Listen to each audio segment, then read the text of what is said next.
முன்பெல்லாம் கோலிவுட்ட பொறுத்தவரைக்கும், ஏன் இந்திய அளவிலேயே பிரம்மாண்ட இயக்குனர் அப்படின்னு சொன்னவுடன், அனைவருக்குமே நினைவில் வருவது நம்ம சங்கர் அவர்கள் தான். இவருடைய எந்திரன், 2.0, ஐ அப்படின்னு பல திரைப்படங்கள் பலவிதமான சாதனைகள புரிஞ்சிருக்கு. படத்திற்கு செலவு பண்றாரோ இல்லையோ, படத்துல உள்ள 5 பாடல்களுக்குமே கிட்டத்தட்ட 100 கோடிகளுக்கு மேல செலவு பண்ணக்கூடிய ஒரே இயக்குனர்னா அது சங்கர் அவர்கள் தான். ஸோ படத்துடைய பாடல்களை வைத்தே படத்தை வேற லெவல்ல ப்ரொமோட்டுமே பண்ணிடுவாரு. ஸோ இப்படி தன்னுடைய ஸ்டைலிலேயே தொடர்ச்சியாக பல வெற்றி படங்களை கொடுத்த சங்கர் அவர்கள் கடைசியாக இவருடைய இயக்கத்துல வெளியான இந்தியன் 2, கேம் சேஞ்சர் அப்படின்ற 2 திரைப்படமுமே மிகப்பெரிய சர்க்கிள்களை சந்திச்சது. இந்தியன் 2 திரைப்படம் ஆரம்பிச்சதுல இருந்தே பல பிரச்சனைகள் போச்சு. ஸோ ஆகையால பாத்தீங்கன்னா அந்த படம் சொதப்பினதுல எந்த ஒரு சந்தேகமுமே இல்ல.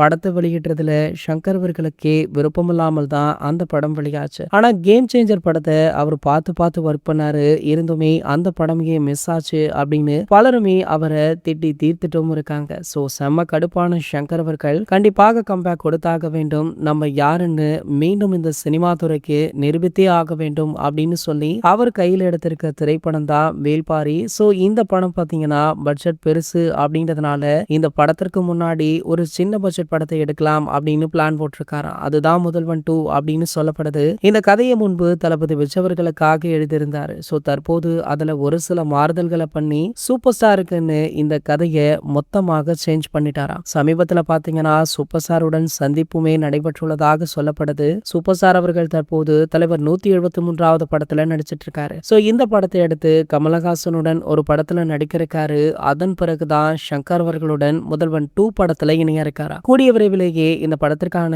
அதிகாரப்பூர்வ அறிவிப்புமே வெளியாக இருக்கு. சரி, ஓகே, ஒரு சில வருடங்கள் கழித்து இந்த காம்போ இணையது. இதனை பத்தி நீங்க என்ன நினைக்கிறீங்க அப்படின்றத கீழே உள்ள கமெண்ட் செக்ஷன்ல கமெண்ட் பண்ணிட்டு நம்ம சேனலை மறக்காம சப்ஸ்கிரைப் பண்ணிக்கோங்க.